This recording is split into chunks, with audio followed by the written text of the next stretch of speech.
if you've seen the report from Katy Mulvaney and the ProJo about Wyatt Detention Center, but the COVID positive detainee alleges that the prison was ignoring 6 slips that he submitted for a couple of weeks asking for medical care, and that he was misevaluated with symptoms and then released in the general population, et cetera, et cetera. You said in the past that you were working with the medical director of the medical staff at Wyatt and were in daily consultation with them, or at least somebody from DOH was in daily consultation with them.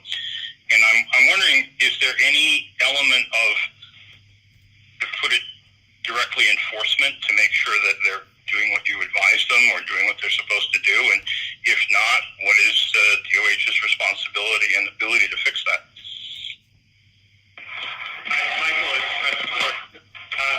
the doctor can speak to the consultation with the medical director, but to be clear, there's a federal judge that is now in close contact with the warden and the U.S. Marshal, and that judge is overseeing what's happening inside the prisoners. That's not a state decision. Well, Director Smiley, with respect, I understand that, but the reports that Wyatt is filing with the federal judge bluntly say that they're doing X, Y, and Z in cooperation with the around State Department of Health.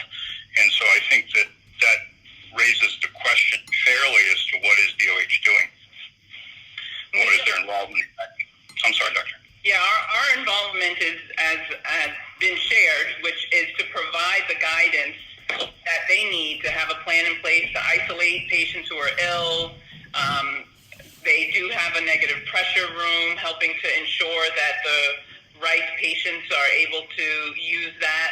All of the steps needed to prevent transmission are what our conversations entail when we interact with them.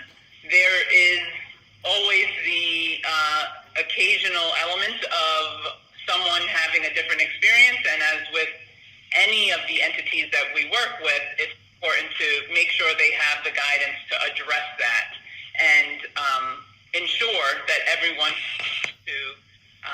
receives the measures in place to help prevent transmission. All right, thank you.